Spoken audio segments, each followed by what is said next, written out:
रफीदा दीवाना चैनल में आपका स्वागत है दोस्तों। सुपर स्टार खेसारी लाल का एक गाना रिलीज होने वाला है। बहुत सुपर डुपर हिट गाना है, जिस गाना का नाम है भतार रोवेला। हाँ जी दोस्तों, भतार रोवेला। ये गाना कल के डेट में रिलीज होगा 6 बजे के करीब में। कौन सा कंपनी से रिलीज होगा? जो चैनल का नाम है विव म्यूजिक से रिलीज होने वाला है दोस्तों। मेरे पास अभी अभी रिपोर्ट मिला है, तो सोचा हूँ आप लोग के बीच में ये खबर पहुँचा दूँ।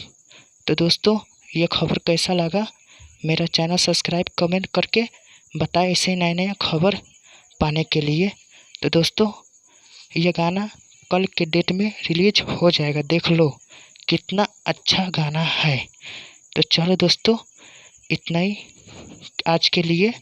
फिर कुछ नया लेकर आएंगे आप लोग के बीच में।